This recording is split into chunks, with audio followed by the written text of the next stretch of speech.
نحمده ونستعينه ونستغفره ونؤمن به ونتوكل عليه ونعوذ بالله من شرور أنفسنا ومن سيئات أعمالنا من يهده الله فلا مضل له ومن يضلله فلا هادي له وأشهد أن لا إله إلا الله وحده لا شريك له وأشهد أن سيدنا وحبيبنا وشفيعنا ومولانا محمدا أحمد عبده ورسوله صلى الله على سيدنا محمد وعلى آله وأصحابه وسلم تسليما كثيرا كثيرا أما بعد فيقول الله سبحانه وتعالى في كلامه الكريم أعوذ بالله من الشيطان الرجيم بسم الله الرحمن الرحيم ولكل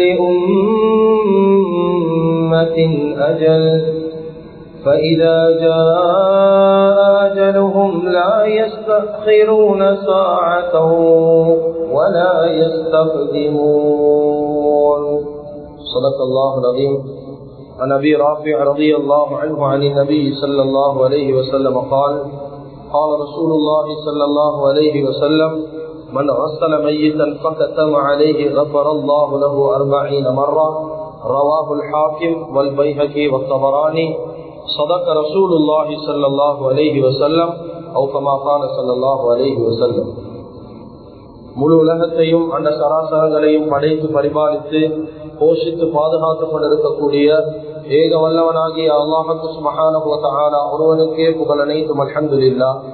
ஸலாத் என்னும் கருணையும் சலாம் என்னும் ஈடேற்றமும் சத்திய தூதர் சன்மார்க்க போதகர் சர்தார் ஆலம் சய்யிதுல் முர்சலீன் காத்தமின் நபியின் ஷஃபீஉல் முذنبீன் ரஹ்மத்துல் லில் ஆலமீன் இமாமுல் ஹரமைன் மௌலானா வ மௌலா தகலைன் நபில் காசிம் முஹம்மது ரசூலுல்லாஹி ஸல்லல்லாஹு அலைஹி வஸல்லம் அன்னவர்கள் மீதிலும் அன்னவர்களுடைய பரிசுத்தமான குடும்பத்து மக்கள் சஹாபாக்கள் தாபிஊன்கள் தபஉ தாபிஈன்கள் ஷுஹதாக்கள் சாலிஹீன்கள் நல்லோர்கள் அனைவர்கள் மீதிலும் கியாமத்துடைய நாள் வரைக்கும் அவரை பின்பற்றி வாழக்கூடிய வாழ்ந்து கொண்டிருக்கக்கூடிய ஒவ்வொரு முஃமினான ஆண்கள் பெண்கள் மீதும் உண்டாகட்டும். புனிதமான ஜும்மாவுக்கு சமூகம் தந்திருக்கும் அல்லாஹுவின் நல்லடியார்களே, அருமையான இஸ்லாமிய சகோதரர்களே, அல்லாஹு சுப்ஹானஹு வ தஆலா எந்த விடயங்களை செய்யுமாறு ஏவிருக்கிறானோ அந்த விடயங்களை முடியுமான அளவு வாழ்க்கையில் எடுத்து நடக்குமாறும் எந்த விடயங்களை செய்ய வேண்டாம் என்பதாக அல்லாஹு சுப்ஹானஹு வ தஆலா தடுத்திருக்கிறானோ அவைகளை விட்டு முற்றும் முழுதும் 100க்கு 100 தூரமாக இருக்குமாறும் முதலாவதாக எனக்கும் அதற்கு பின்னால் உங்களுக்கும் தக்வாவை கொண்டு வசியத் செய்து கொள்கின்றேன். இத்தகுல்லாஹ ஹைசுமா குன்தும். கண்ணியமிக்க உலமாக்களே, கனவான்களே, சகோதரர்களே, நண்பர்களே, அல்லாஹு ஜல்ல ஜலாலுஹு அம்ம நவாலுஹு இந்த உலகத்தில் வாழக்கூடிய முழு மனித சமுதாயத்துக்கும் ஒரு குறைவில்லாத நிறைவான ஒரு மார்க்கத்தை ரப்புல் ஆலமீன் அல்லாஹ் எங்களுக்கு வழங்கி இருக்கிறார்.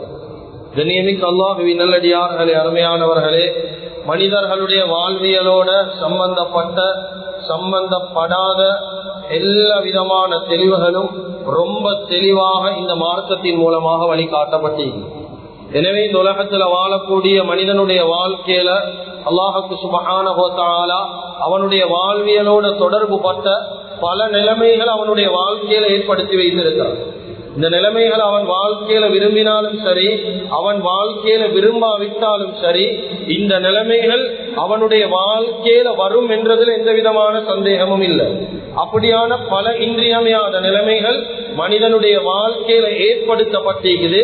அதுல மிக முக்கியமான ஒரு நிலைமை தான் மவுத் என்று சொல்லக்கூடிய நிலைமை. அல்லாஹு தஆலா இந்த மவுத்தை பத்தி பலவிதமான இடங்கள்ல பல கோணங்கள்ல பல மாதிரியாக அல்லாஹு தஆலா பேசிக் கொண்டிருக்கிறான். குர்ஆன் அல்லாஹு தஆலா ஒரு இடத்துல சொல்றான், குல்லு நஃப்ஸின் ஸாயிகத்துல் மவுத் என்பதாக சொல்றான். ரொம்ப பரிச்சயமான ஒரு ஆயத். எல்லா ஆத்மாவும் மரணத்தை சுவைத்துதான் ஆகணும். அல்லாஹு தஆலா இன்னும் ஒரு இடத்துல சொல்றான், ஐனமா தக்கூனு யுத்ரிக்குமுல் மவுத் வலவ் குன்தும் ஃபீ புரூஜி முஷய்யதா. நீங்க பலமான கோட்டைகள்ல ஒளிஞ்சாலும் உங்களை மவுத்து வந்து சந்திக்கும் என்பதாக அல்லாஹ் குர்ஆன்ல சொல்றான்.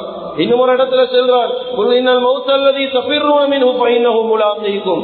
எந்த மரணத்தை விட்டு வெறுண்டோடுறீங்களோ அந்த மரணம் உங்களை வந்து சந்திக்கும் என்று அல்லாஹ் சொல்றான். இன்னும் ஒரு இடத்துல அல்லாஹ் சொல்றான், வலிகுல்லி உம்மத்தின் அஜல், ஒவ்வொரு உம்மத்துக்கும் ஒவ்வொரு மனிதனுக்கும் அஜல் இருக்குது. ஃபஇதா ஜாஅ அஜலுஹும், அவனுடைய தவணை வந்துட்டு என்று சொன்னா அது பிற்படுத்தப்படவும் மாட்டாது, முற்படுத்தப்பட மாட்டாது என்பதாக அல்லாஹு தஆலா மௌத்தை பத்தி பல மாதிரியா பேசுறான். அவ கண்ணியமிக்க அல்லாஹ்வின் நல்லடியார்களே, சுருக்கம் என்னென்றா, துனியால வாழக்கூடிய மனிதனுக்கு அவன் நல்லவனோ கெட்டவனோ, அவன் சீதேவியோ அல்லது மூதேவியோ, அவன் நல்ல மனிதனாக வாழ்ந்தாலும் சரி, எவ்வளவு பயங்கரமான பாவத்துல வாழ்ந்தாலும் சரி, ஒரு நல்ல முஃமினாக வாழ்ந்தாலும் சரி, ஒரு பயங்கரமான முனாஃபிக்காக வாழ்ந்தாலும் சரி, எல்லா மனிதனுக்கும் பொதுவான ஒரு நிலைமைதான் மவுத் என்ற நிலைமையை அல்லாஹ் செய்கிறான். கண்ணியமிக்க அல்லாஹ்வின் நல்லடியார்களே, எங்களுடைய குடும்பத்துல அல்லது எங்களுடைய உறவினர்களுக்கு மத்தியில, எங்களுடைய சமூகத்துல இந்த மவுத் என்று சொல்லக்கூடிய நிலைமை ஒரு மனிதன் வாழ்க்கையில சந்திச்சா, ஒரு மனிதனுக்கு மரணம் வந்துட்டேன்டா, எங்களோட குடும்பத்துல ஒரு ஜனாதா விழுந்துட்டா, கண்ணியமிக்க அல்லாஹ்வின் நல்லடியார்களே, மிக முக்கியமான ஒரு கடமை, இந்த ஜனாதாவுடைய சட்ட திட்டங்கள் அதிகமானவர்களுக்கு தெரியாது. ஜனாதாவுடைய கடமை என்று சொல்லக்கூடிய நேரம், பொறுப்பு என்று சொல்லக்கூடிய நேரத்துல எல்லாரும் ஒரு மனிதனுடைய வாழ்க்கையில மௌத்து வந்துட்டா 4 விஷயத்தை மாத்திரம்தான் முன்னாக்குவாங்க. இந்த 4 விஷயங்கள் தான் கட்டாயம் செய்யணும். கண்ணியமிக்க அல்லாஹ்வின் நல்லடியார்களே, ஆனா இந்த 4 விஷயத்தை யாரெல்லாம் கட்டாயம் செய்யணும் என்பதாக பேசுறாங்களோ அந்த 4 விஷயத்திலும் இவங்க ரொம்ப பலகீனமாக இருப்பாங்க. கொஞ்சம் எடுத்து பார்த்தா எங்களுடைய சமூகத்தை இந்த மௌத்தாகினேன்னு சொல்லி சொல்லுவாங்க, அப்படி குளிப்பாட்டணும், கஃபன் செய்யணும், அதுக்கு பின்னால தொழுவிக்கணும், அதுக்கு பின்னால் அடைக்கிறோம். இந்த 4 கடமைகள்ல முஸ்லிம் என்ற ரீதியில நாங்க முதலாவதாக பார்க்கணும், ஜனாதாவுடைய சட்டம் என்று சொல்லக்கூடிய சந்தர்ப்பத்துல ஜனாதாவுடைய கடமைகள் அது ஃபர்து கிஃபாயா. இஸ்லாத்துல 2 ஃபர்துகள் இருக்குது. ஃபர்துன்னா கட்டாயம் செய்ய வேண்டிய விஷயம். இந்த ஃபர்ல 2ஆக பிரிக்கிறாங்க. ஒன்று ஃபர்து ஐன். ஃபர்து ஐன் என்றா ஒவ்வொரு முஸ்லிம்களும் தனிப்பட்ட ரீதியாக இண்டிவிஜுவலாக செய்ய வேண்டிய கட்டாயமான ஃபர்து. உதாரணமாக 5 நேரம் தொழுக. ஒருத்தருக்காகவே நிலத்தோர் தொழுகலாம். எவ்வளவு பெரிய நோயாளியாக இருந்தாலும் அந்த மனுஷன் மேல் அல்லாஹ் தஆலா தொழுகையை கடமையாக்கிக்கிறான். இது ஃபர்து ஐன், ஒவ்வொரு முஸ்லிம்களும் கட்டாயம் தொழுவோம். இதே போல இன்னும் ஒரு ஃபர்து தான் ஃபர்து கிஃபாயா என்று சொன்னா, ஒரு ஊர்ல ஒரு கடமையை ஒரு கூட்டம் செய்யறாங்க, இன்னும் ஒரு கூட்டத்துக்கு அந்த பாவம் வராது, குற்றம் பிடிக்கப்பட மாட்டாங்க. எது வரைக்கும் என்றா, இந்த கூட்டம் அந்த கடமையை செய்யாத வரைக்கும். இந்த கூட்டம் அந்த கடமையை சரியா செஞ்சிட்டாங்களா, இவங்க செஞ்சதால அடுத்த மக்களுக்கு, அடுத்த மனிதர்களுக்கு அந்த பொறுப்பு அப்படியே இல்லாம வைத்தது. அதுதான் உதாரணமாக ஜனாதாவுடைய கடமை. ஒரு ஊர்ல ஒரு ஜனாதா விழுந்தா முழு ஏரியாவுமே அந்த ஜனாதாக்கு கடமையை செய்வாங்களா? செய்ய மாட்டாங்க. அவங்களுடைய உறவினர்கள், குடும்பத்து மக்கள், இவர்கள் மாத்திரம்தான் அந்த ஜனாதாவுடைய கடமைகளை செய்வாங்க.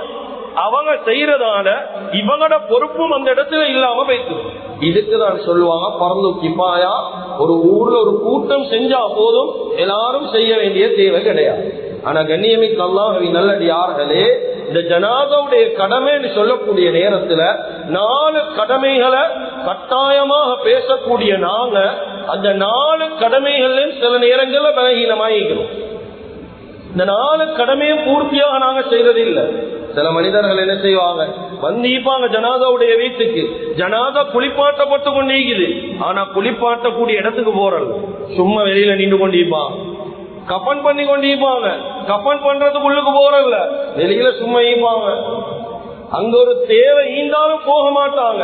அவங்க யோசிக்கிறது அந்த இடத்துல நாங்க கலந்து கொண்டா போதும். அதே போல சில மக்கள் தொழுகைக்கு மட்டும் வருவாங்க, தொழுகைய முடிச்ச உடனே பேசிடுவாங்க. தஃபனுடைய விஷயம் அடக்கத்துல கலந்து கொள்றது கிடையாது. கண்ணியமிக்க அல்லாஹ்வின் நல்லடியார்களே, கட்டாயம் என்று பேசக்கூடிய எவ்வளோ பேர் இந்த 4 கடமையை வாழ்க்கையில பூர்த்தியாக செய்யறது இல்லை. ஆனா கண்ணியமிக்க அல்லாஹ்வின் நல்லடியார்களே, இந்த 4 மிக முக்கியமான கடமை தான். இதோட சேர்ந்து ஒரு மையத்து என்று சொல்லக்கூடிய நேரத்துல முஸ்லிம் என்ற ரீதியில் எங்களுக்கு சில பொறுப்புகள். ஒரு மனிதன் ஜனாதா ஆக போறாரு, ஒரு சக்கராத்துடைய நிலைமையில ஈக்கிறாரு, அவருடைய அடுத்த கட்டம் ஜனாதா என்ற நிலைமையில ஈக்குதா, ஒரு முஸ்லிமுடைய கடமை பொறுப்பு எதிலிருந்து ஆரம்பிக்கும் என்றா அந்த மனிதன் சக்கராத்தில் ஈக்கக்கூடிய நேரமே இவருடைய கடமை ஆரம்பமாகும். ஒரு மனிதன் சக்கராத்தில் ஈக்கிறார்.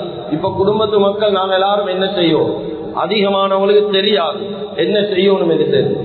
சில மனிதர்களுக்கு இவருக்கு சக்கராத்து ஏற்படுத்துகிறதும் தெரியாது. எப்படி சக்கராத்துடைய நிலைமை நபி ஸல்லல்லாஹு அலைஹி வஸல்லம் சொன்னாங்க, தொண்டக்குழிய கர்கராவுடைய நிலைமையில ஒரு மனிதன் தவிக்கிறாரு. அந்த இடத்துல ஈந்து ஒரு அடுப்புல தண்ணிய வச்சு அந்த சட்டியில கொடிக்கக்கூடிய தண்ணியுடைய சத்தம் அந்த தொண்டையில இருந்து வெளியாகிற மாதிரி கேட்குதா, விளங்கிக்கோ, அதுதான் கர்கராவுடைய நிலைமை, அதுதான் சக்கராத்துடைய நிலைமை. அந்த சத்தத்தை யாருக்கும் நிப்பாட்டேலாம், எவ்வளவு பெரிய வைத்தியர்களுக்கும் நிப்பாட்டேலாம். அந்த சத்தம் நிக்கணும் என்றா அவர் மௌத்தாகும். அவர் சக்கராத்துடைய நிலைமை. ஒவ்வொரு மனிதனுக்கும் அல்லாஹ் சக்கராத்தை வச்சுக்கிறான்.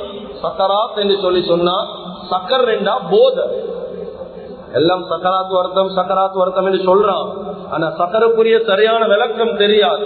அல்லாஹ் குர்ஆன் சூரத்துல் ஹஜ்ஜில பேசுறான், வதரன்னாஸ சுகாரா வமா ஹும் பிசுகாரா. கியாமத்துடைய நாள் ஒரு கூட்டத்தை பாப்பீங்க, மது குடிச்ச மனிதர்களை போல ஈப்பாங்க. ஆனா உண்மையில அவங்க மது குடிச்சு போதையாக அல்ல, அல்லாட புடியிட கடினம் என்று அல்லாஹ் குர்ஆன்ல சொல்றான். அப்ப சக்கர் ரெண்டா ஒரு போத, அவன் சுய நினைவு இழந்த நிலைமையில அவன் ஈப்பான் சக்கராத்துல. நபி ஸல்லல்லாஹு அலைஹி வஸல்லம் சக்கராத்துல ஈக்கக்கூடிய சந்தர்ப்பத்துல சொன்னாங்க, அலா இன்னலில் மௌத்தில சக்கராத், அலா இன்னலில் மௌத்தில சக்கராத், நிச்சயமாக மௌத்துக்கு சக்கராத் என்று சொல்லக்கூடிய ஒரு போதை ஈக்குதுன்றாங்க ஸல்லல்லாஹு அலைஹி வஸல்லம். கண்ணியமிக்க அல்லாஹ்வின் நல்லடியார்களே, எனவே சக்கராத்துல ஈக்கக்கூடிய சந்தர்ப்பத்துல எங்கட பொறுப்பு என்னன்னா, சுத்தி ஈக்கக்கூடியவங்க கலிமாவ நபி ஸல்லல்லாஹு அலைஹி வஸல்லம் சொன்னாங்க, லக்தினு மௌதாக்கும் லா இலாஹ இல்லல்லாஹ். ஒரு மனிதன் உங்களோட சமூகத்துல, உங்களோட குடும்பத்துல, உறவுகளுக்கு மத்தியில ஒரு முஸ்லிம் என்ற ரீதியில ஒரு மனிதன் சக்கராத்துடைய நிலைமையில ஈக்கிறானா, அவன் கிட்ட போய்த்து லா இலாஹ இல்லல்லாஹ் என்பதாக தல்கீன் செய்யும். அவனுக்கு அதை சொல்லிக் கொடுக்கும், அவனுக்கு உச்சரிக்கும், திணிக்கிறல்ல, சொல்லுங்க சொல்லுங்க சொல்லுங்க சொல்லுங்க என்பதாக. ஏனென்றா சும்மா யோசிங்க, ஒரு மனுஷனுக்கு உடம்புல காய்ச்சல், சரியான காய்ச்சல் ஈகிறார், சரியான மேலெல்லாம் வருத்தம் ஆகி, இந்த நிலைமையில ஒரு சின்ன புள்ள வைத்து அந்த காய்ச்சல் ஈகிற மனுஷனை கொஞ்சம் வைத்து அலட்டி கொண்டீங்கன்னா என்ன செய்வார்? சும்மா கொஞ்சம் போல ஆள தள்ளி விடுவார். ஏன்? உடம்பெல்லாம் வருத்தம், காய்ச்சலுடைய நிலைமை. ஒரு சாதாரண துனியாவுடைய காய்ச்சலுக்கே அப்படி என்றா ஒரு மனிதன் சக்கராத்தில் இருக்கிறாரு, முழு உடம்பும் பயங்கரமான ஒரு வருத்தம். இந்த நேரத்துல வைத்து சொல்லுங்க சொல்லுங்க சொல்லுங்க, ஒரு பக்கத்துல ஷைத்தான் குழப்புவான் என்பதாக ஹதீஸ்ல வந்து, ஷைத்தான் எப்படியாவது வலிக்கெடுக்க பார்ப்பான். இந்த நேரத்துல நாங்களும் சொன்னா சில மனிதர்களுக்கு ஒரு சந்தேகம் இருக்குது, சக்கராத்துல மனுஷனுக்கு காது கேட்குமா என்றும் கேட்கிறான். அல்லாஹ் குர்ஆன்ல சொல்றான், இந்த காதை பத்தி பேசக்கூடிய நேரம் வஜஅல லக்குமுஸ் ஸம்அ வல் அப்சார் என்று தான் சொல்றான். ஒன்னாவது கேட்கிற திறனை கொடுத்துட்டு தான் பார்க்கிற திறன். குர்ஆன்ல அல்லாஹ் ஒன்னாவது சொல்றது, நான் கொடுத்தது ஒன்னாவது கேட்கிற திறன். ஒரு மனிதன் வாழ்க்கையில தூங்கினாலும் அவனுக்கு காது கேட்டுக்கொண்டுதான் நீக்கும். காது தூங்குறல்ல, அதுதான் டக்குன்னு எல்லாம் சத்தம் ஒன்று கேட்டாலும் நாங்க எழுப்பிடுவோம், வேற சத்தம் ஒன்று கேட்டாலும் எழுப்பிடுவோம். அதனால ஒரு மனிதன் சக்கராத்துல ஈந்தாலும் காது கேட்கும், சந்தேகம் இல்லை, அவன் காது கேட்டுக்கொண்டுதான் நீப்பான். நாங்க சொல்லக்கூடிய ஒவ்வொரு விஷயமும் அவனுக்கு விளங்கும். கண்ணியமிக்க அல்லாஹ்வின் நல்லடியார்களே, லா இலாஹ இல்லல்லாஹ் என்பதாக குடும்பத்து மக்கள் ஒரு கூட்டம் ஒன்று சேர்ந்து கொஞ்சம் சத்தமாக லா இலாஹ இல்லல்லாஹ் என்பதாக உச்சரிச்சு கொடுப்போம். ஆனா கவலை என்ன கண்ணியமிக்க அல்லாஹ்வின் நல்லடியார்களே, சக்கராத்துடைய நிலைமையில் ஒரு மனிதன் ஈந்தா என்னென்ன விஷயங்கள் எல்லாம் பேசிக்கொண்டிருக்கிறோம். அதிகமான வைத்தியர்களை சக்கராத்துல எங்களுக்கு பார்க்க, சாச்சா டாக்டர், சாட்சி டாக்டர், பெரியம்மா டாக்டர், பெரியப்பாவும் டாக்டர். எங்களோட குடும்பத்தில் அவ்வளவு டாக்டர்ஸ் மாதிரி ஈக்கேன்னு சொல்லி எங்களுக்கு சக்கராத்துல தான் தெரிய வரும்.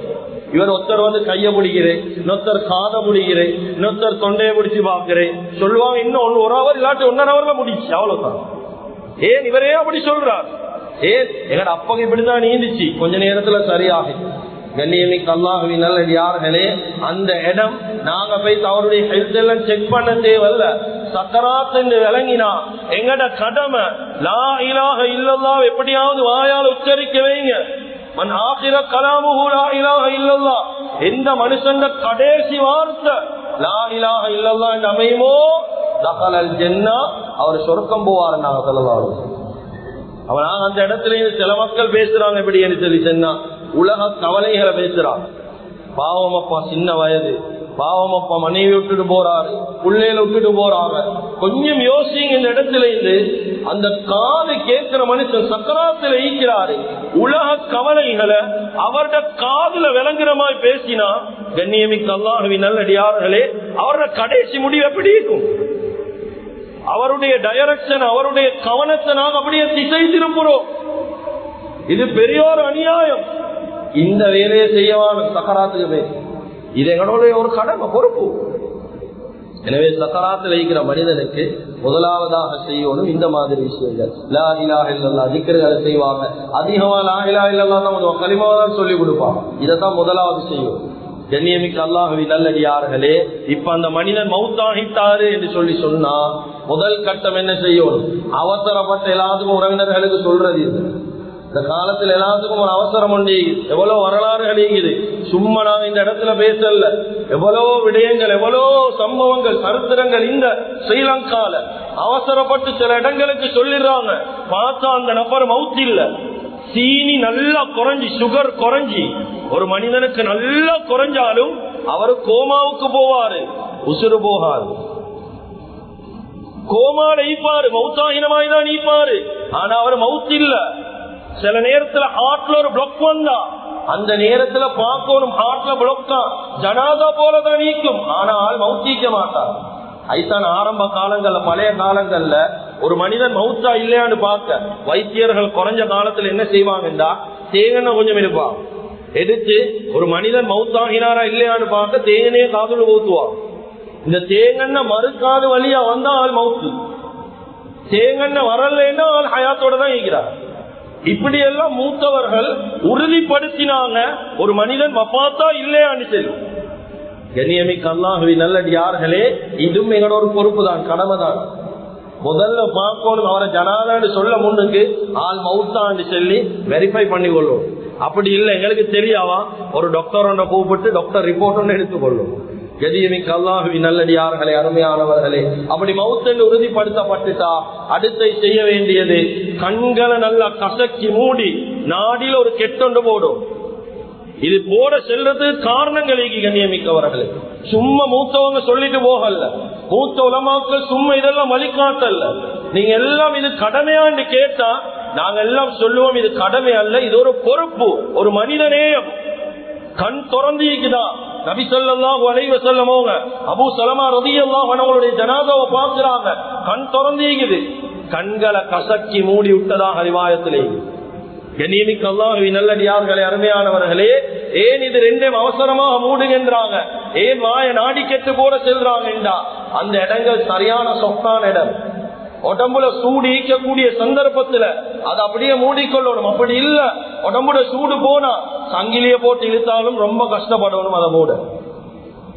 ஏன் மூடாம வைக்கலுமா? அப்படியே வாய் திறந்தீந்தா கொஞ்சம் சிந்திச்சு பாருங்க, கொஞ்சம் சிந்திச்சு பாருங்க.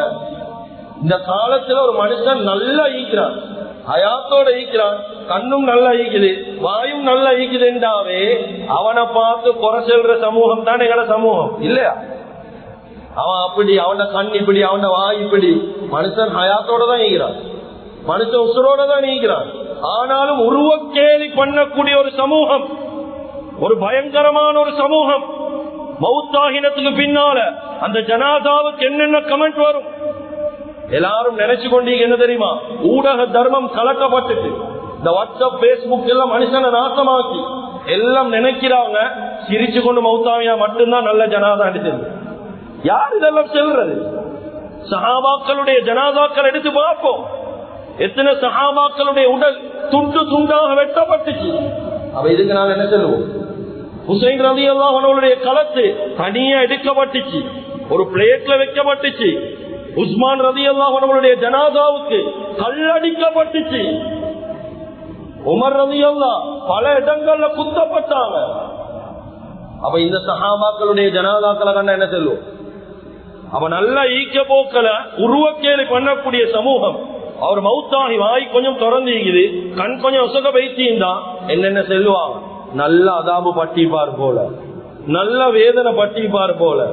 கண்ணியமிக்க அல்லாஹ்வின் நல்லடியார்களே, இப்படி பேசக்கூடிய சமூகம் தான் எங்கட சமூகம். இதுக்குதான் உலமாக்கள் எங்களுக்கு அட்வைசஸ் தாரா. வெறுமனே இந்த நாளும் கடமை மட்டுமல்ல, எங்கட பொறுப்புகள். ஒரு மனித நேயம் என்ற ரீதியில் இதெல்லாம் செய்யுங்க. கண்ணியமிக்க அல்லாஹ்வின் நல்லடியார்களே, அருமையானவர்களே, சில மக்களுக்கு கண்களை மூட பயம். கண்களை மூட பயம். கேட்டா சொல்றது கடைசியாக நேதானே பார்த்து கொண்டிருந்தார், சில நேரத்துக்கு அடுத்து எங்களுக்கு மேல தொத்தினா இப்படி என்னெல்லாம் பேசுறாங்க, மனசாட்சி இல்லாம. கண்ணியமிக்க அல்லாஹ்வின் நல்லடியார்களே, அருமையானவர்களே, ஹதீசுகள்லயோ குர்ஆன்கள்லயோ அப்படி ஒன்றுமே சொல்லப்படல. அதனால இதுவும் எங்களுடைய ஒரு தார்மீக கடமையில் உண்டு. அதுக்கு அடுத்த விஷயம்தான் ஸ்ரீலங்கால வளமையில இருக்கிற விஷயம்தான் இந்த அடிக்குழு பாட்டுறேன்னு சொல்லுவாங்க. மக்களுடைய பார்வைக்காகவே இந்த அடிக்குழு பாட்டுறது எல்லாம் நினைக்கிறேன். இந்த கபரை வைத்து கழுவுறேன்னு சொல்லி கபரை கழுவி வைக்கிறேன், இல்லாட்டி தட்டை கழுவி வைக்கிறேன். ஒரு மனிதனுடைய ரூஹ் பெரிஞ்சா அவனுடைய உடம்புடைய சூட்டுட காரணமா சில நேரத்துல சிறுநீர் மழை ஜலங்கள் வெளியாகும். இந்த மக்கள் வந்து பார்க்கக்கூடிய அந்த பார்வைக்காக வேண்டி அந்த நேரத்துல ஜனாதாவை கொஞ்சம் குளிப்பாட்டி ஒரு வெள்ளை துணியொண்டால மூடி வைக்கிறது தான் அடி குளிப்பாட்டு. இது கடமையான அந்த குளிப்பாட்டுறதுக்கு முன்னால ஒரு சும்மா ஒஷோண்டு பண்ணி வச்சிடுவாங்க. இதுதான் அடி குளிப்பாட்டு. இது ஏன் செய்யறேன்னா வரக்கூடிய மக்கள் பார்த்து, நான் ஆரம்பத்துல சொன்னேனே, ஜனாதாவை ஒரு நஜீசான நிலைமையில வச்சா இப்படியெல்லாம் பேசுவான், என்னென்ன கதையெல்லாம் கதைப்பான். அதுக்கு மக்கள் பார்வைக்காக வேண்டி ஒரு முறையில வைக்கிறதுக்கு தான் இதுக்கு ஒரு பேர் வச்சா. சில மக்கள் கேட்கிறாங்க, ஜனாதாவை முத்தமிடையிலுமா? தாராளமாக முத்தமிடையிலும். உஸ்மான் இப்னு மல்ஊன் ரலியல்லாஹு அன்ஹு அவங்க வஃபாத் ஆகின நேரம் நபி ஸல்லல்லாஹு அலைஹி வஸல்லம் முத்தமிட்டாங்க. நபி ஸல்லல்லாஹு அலைஹி வஸல்லம் வஃபாத் ஆகின நேரம் அபூபக்கர் ரலியல்லாஹு அன்ஹு நெத்தியை முத்தமிட்டாங்க. ஜனாதாவை முத்தமிடுறது யார் யாருக்கு முத்தமிட அனுமதியோ அவங்களுக்கு முத்தமிடுறது சுன்னத், அதுல எந்த தடையும் இல்லை. அதே போல சில மக்கள் வந்து கேட்கிறாங்க, அந்நிய ஜனாதா அந்நிய மனிதர்களுக்கு ஜனாதாக்களை பார்க்க பிடிக்கலுமா?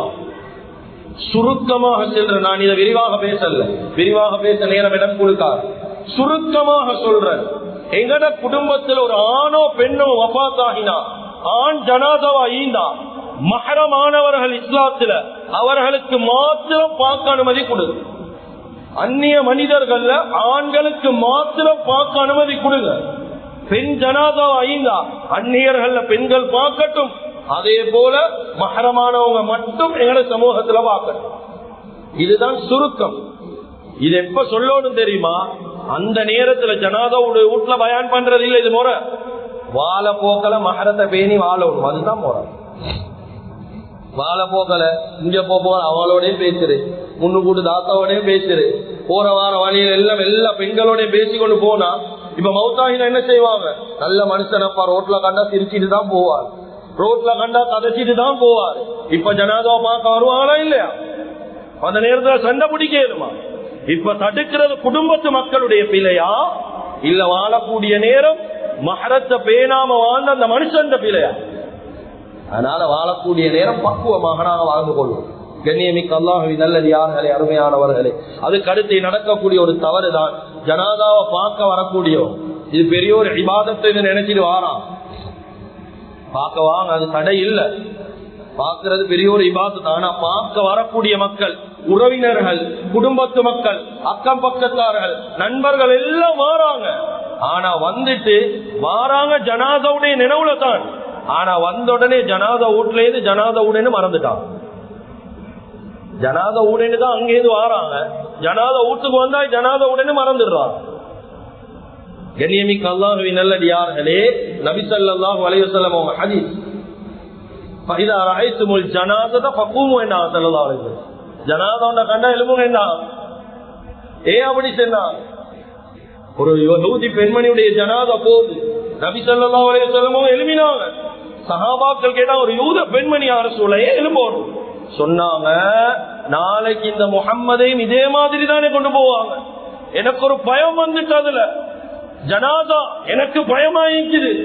இந்த பயத்துக்காக வேண்டி எழுப்பினாங்க. இந்த காலத்துல ஒரு சந்தாக்க மட்டும் வைக்கலா, அது ஜனாதா ஊரெண்டு அடையாளம் தெரியாத அளவுக்கு மாறி என்னென்னலாம் பங்கிடப்படும். ட்ரிங்க்ஸ் வேணுமா ட்ரிங்க்ஸ், கோப்பி வேணுமா கோப்பி, டீ வேணுமா டீ, என்னென்ன எல்லாம் பங்கிடணுமோ எல்லாம் பங்கிடுறாங்க, சந்தோஷமாக கதைச்சு பேசுறாங்க, சிரிக்கிறாங்க. ஒரு ஜனாதா ஈக்கின்ற பயமும் அல்ல, ஒரு ஜனாதா ஈக்கின்ற கவலையும் இல்லை. ஒரு கண்ணியமிக்க அல்லாஹுவின் நல்லடியார்களே, அருமையானவர்களே, ஒரு ஜனாதாவுடைய வீட்டுல கலந்து கொண்டா இப்னு அப்பாஸ் ரலியல்லாஹு அன்ஹு சொல்றாங்க, நபி ஸல்லல்லாஹு அலைஹி வஸல்லம் அவங்க ஜனாதாவோட வீட்டுக்கு போனா ஒரு ஜாய் சோகமான ஒரு முகத்தோட, ஒரு சோகம் கலந்த முகத்தோட, ஒரு யோசனையோட தான் நீப்பான். சில நேரத்துல நபி ஸல்லல்லாஹு அலைஹி வஸல்லம் அவங்க தனியா பேசிக் கொள்வாங்க. தனியா பேசுறேன்னா இப்படித்தான் எங்களுக்கு ஒரு நிலைமை வருமாப்பா, இந்த மாதிரி ஒரு நிலைமைக்கு தானே நாங்களும் முகம் கொடுப்போம். தனியா பேசுவாங்க. அந்த ஜனாதாவை வச்சு அவங்களோட மௌத்த நினைவு கூறுவாங்க. எத்தனை ஜனாதா வீடுகளை எப்படி பார்க்கலும். கண்ணியமிக்க அல்லாஹ்வின் நல்லடியார்களே, ஜனாதா வீடுகள் சும்மா கல்யாணம் விட்டு தோக்குற அளவுக்கு சிரிப்பு கும்மாளம். இமாம் பைஹக்கி ரஹிமஹுல்லாஹ் அவங்க சொல்றாங்க, நபி ஸல்லல்லாஹு அலைஹி வஸல்லம் அவங்க வாழ்க்கையில் ஒரு ஜனாதாவை பார்த்தா சிரிச்சதே இல்லைன்றாங்க. ஜனாதாவை வாழ்க்கையில கண்டனா சிரிக்கிறவே இல்லை. ஜனாதாவை பார்த்தா சிரிப்பு வாரல்ல. இமாம் பைஹக்கி ரஹிமஹுல்லாஹ் அவங்க இன்னொரு ரிவாயத்துல கொண்டு வராங்க, 2 இடத்துல நபி ஸல்லல்லாஹு அலைஹி வஸல்லம் சிரிக்க மாட்டாங்க. ஒன்று இந்த ருஹ்யத்தில் ஜனாதா, ஜனாதாவை பார்த்தாங்கன்னா அவங்க சிரிக்க மாட்டாங்க. 2வது இந்த ருஹ்யத்தில் கிரத், குரங்க பார்த்தாங்கன்னா சிரிக்க மாட்டாங்க. கண்ணியமிக்க அல்லாஹ்வின் நல்லடியார்களே, அருமையானவர்களே, ஆனா இந்த காலத்துல ஜனாதாக்களை பார்த்தா அப்படியா? ஜனாதாவுடைய நிலைமைகள் அப்படியா? ஜனாதா வீடுகளுடைய நிலைமை அப்படியா? இப்னு மஸ்ஊத் ரலியல்லாஹு அன்ஹு ஒரு ஜனாதாவுடைய வீட்டில் இருக்கிறாங்க. ஒரு மனிதன் வந்து லேசாக சிரிச்சார். சொன்னாங்க இப்னு மஸ்ஊத் ரலியல்லாஹு அன்ஹு அந்த மனிதனை பார்த்து சொன்னாங்க, லா உகல்லிமுக பஅதஹு பிகலிமத்தின் அபதா, இதுக்கு புற உன்னையோட நான் ஒரு வார்த்தை சரி பேச மாட்டேன் என்றார்.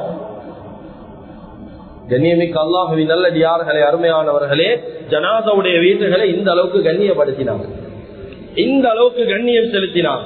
வெறுமனே இந்த தொழுவிக்க தொழுறதுக்கு போறேன், பார்க்க போன கடமை முடிகிறேன், இது மாத்திரமல்ல, ஜனாதாவுடைய வீட்டுல கண்ணியமாக நடக்கிறதும் அந்த ஜனாதாவுக்கு செய்யற கடமையில் ஒன்றுதான். கண்ணியமிக்க அல்லாஹ்வின் நல்லடியார்களே, அருமையானவர்களே, அதுக்கு அடுத்ததுதான் ஜனாதா ஒன்று விழுந்துட்டா அதிகமான இடங்கள்ல ஒப்பாரி வச்சு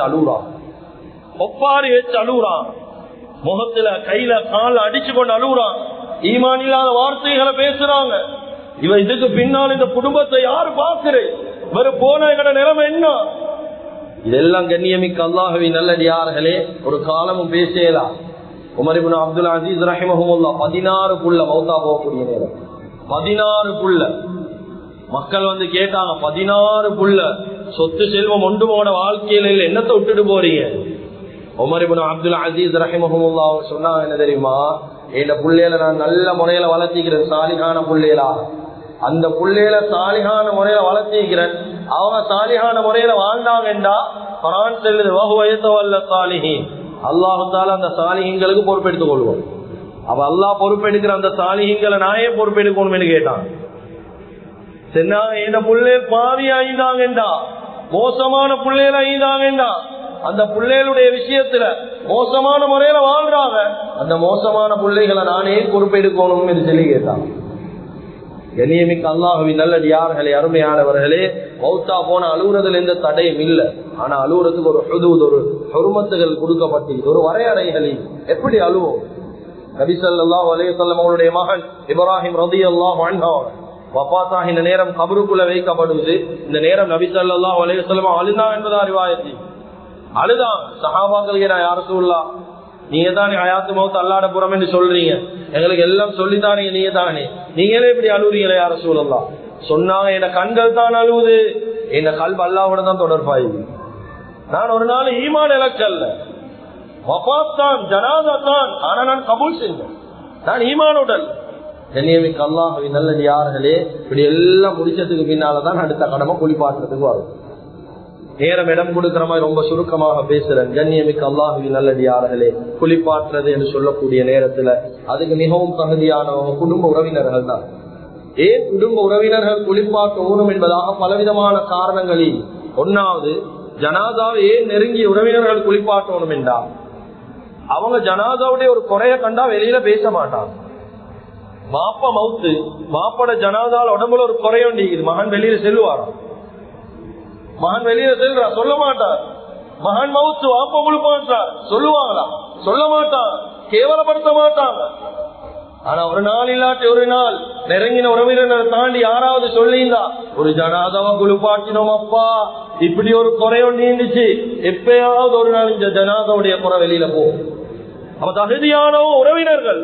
இரண்டாவது உலமாக்கள் எழுதுறாங்க, அந்த ஜனாதாவை மென்மையா கையாளுறதுக்காக வேண்டி உறவினர்கள் குளிப்பாட்டோம். உலமாக்கள் விளங்கப்படுத்துறாங்க, ஒரு ஜனாதர மேல ஒரு கொசி, ஒரு ஈ வந்து நின்றாலும் அந்த ஜனாதாவுக்கு மேல ஒரு மலையொன்று வந்து ஈக்கிற மாதிரி தான் பாரமாயிக்குமா. முன்ன பின்ன மௌத்தாகினா தான் எங்களுக்கு தெரியும்.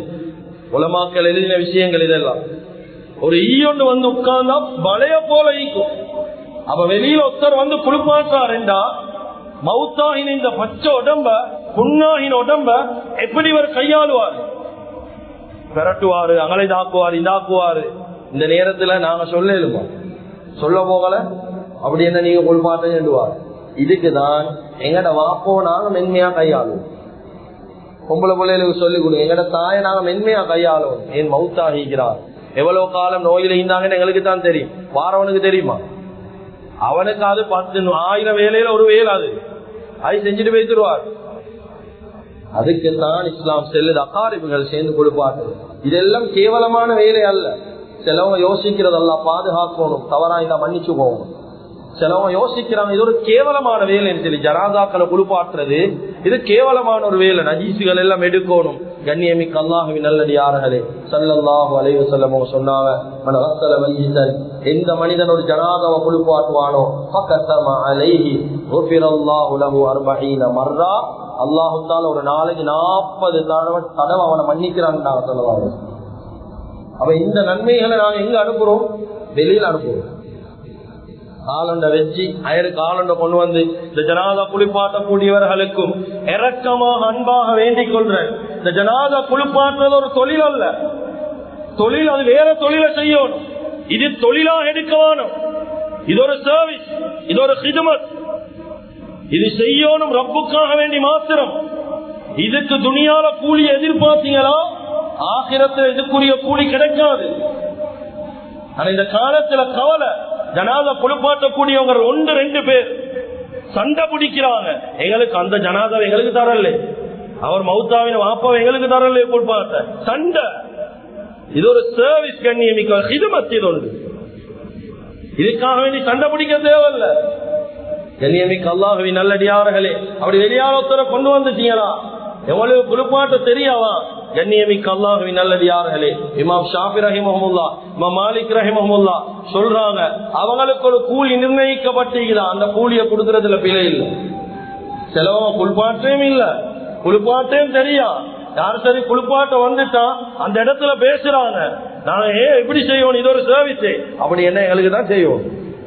அவங்க வாரத்துக்கு ஒரு டிரான்ஸ்போர்ட் ஒன்றியும் அவங்க செலவழிச்சு வந்திருப்பாங்க. வாய திறந்து கேட்கலாம், அனப்பில் இது ஹராமாக்கப்பட்டு வாய திறந்து கூலி கேட்கலாம், எங்களுக்கு தாங்க. அப்படி கேட்கிறவரை குளிப்பாட்ட வைக்கமானோம், அது இஸ்லாமும் அல்ல. அவங்களுக்கு ஒரு டிரான்ஸ்போர்ட்டை நாம கொடுக்கறதுல எந்த விதமான பிழையும் இல்லை. வாழ்க்கையில் ஒரே ஒரு தடவை தான் அந்த சந்தர்ப்பம் கிடைக்குது. ஏன் உமாவை குளிப்பாட்டு, மகள் மாறும், என்ன வாப்பாவை குளிப்பாட்டு எனக்கு ஒரு சந்தர்ப்பம். எத்தனை சந்தர்ப்பத்தில் என்ன வாப்பா என்னைய குளிப்பாட்டிப்பான். மகன்மார் எல்லாம் பெரிய பெரிய மல்யுத்த வீரர்கள் மாய், ரெஸ்லர்ஸ் மாய். ஆனா வாப்பட ஜனாதாவை குளிப்பாட்ட தெரியும். முழு உலகத்துல மலையை பெறட்ட தெரியும், மாட்டை பெறட்ட தெரியும். ஆனா வாப்பட ஜனாதாவை பெறட்டி குளிப்பாட்ட தெரியா. பொரோசனை மீகிற இந்த மகன்மாரா. கண்ணியமிக்க அல்லாஹுவின் நல்லடியார்களே, அருமையானவர்களே, அதே போலதான் அடுத்த கட்டம் கஃபன் செய்யறது. அதுக்கும் ஸல்லல்லாஹு அலைஹி வஸல்லம் சிறப்புகளை சொன்னார். மன் கஃபன மய்யிதன் கஸாஹு அல்லாஹு மின் சுந்துஸி வ இஸ்தபர், யார் அல்லாஹ்வுக்காக வேண்டி கஃபன் செய்வாங்களோ அல்லாஹ் தஆலா சுந்துஸ் இஸ்தபரத் என்று சொல்லக்கூடிய சொர்க்க பட்டாடை அவர்களுக்கு அணிவிப்பார். இப்படி மையத்துடைய கடமைகள், இன்னும் கடமைகள் நிறைய மீதமா, நிறைய மீதமாக எவ்வளவு கடமைகள் இஸ்லாத்துல. நான் 1-2 விஷயங்கள், 1-2 துளிகளை தான் இந்த இடத்துல முன் வச்சேன். இத போல இன்னும் எவ்வளவு கடமைகள், தொழுவிக்கக்கூடிய விஷயத்துல, கஃபன் செய்யக்கூடிய விஷயத்துல, அடக்கக்கூடிய விஷயத்துல எவ்வளவு முறைகள், எவ்வளவு சுன்னத்துக்கள், எவ்வளவு கடமைகள் இஸ்லாத்துல சொல்லித்தரப்பட்டி. அதனால கண்ணியமிக்க அல்லாஹ்வின் நல்லடியார்களே, இந்த ஜனாதாவுடைய கடமைகளை வாழ்க்கையில படி. என்னோட உம்மா மௌத்தாகிறதுக்கு முன்னால, வாப்பா மௌத்தாகிறதுக்கு முன்னால, பாப்பா மௌத்தாவினோட அசது கோல் பண்ணி கேட்கிறாள் என்ன துவா ஓதுறேன்னு சொல்லி. இதெல்லாம் சட்ட திட்டத்தையே மௌத்தாகிறதுக்கு முன்னால ஏண்ட மாப்பட பூர்த்தியான கடமையை நான் செய்வேன் என்ற நல்ல நீயத்துல மௌத்துக்கு முன்னால ஒருத்தரும் தேடி தேடி படிங்க ஜனாதாவுடைய கடமைகளை. பெரிய பெரிய கூலிகள் இந்த ஜனாதாவுடைய கடமைகளை செய்வதற்கென்றே சொல்லப்பட்டிருக்குது.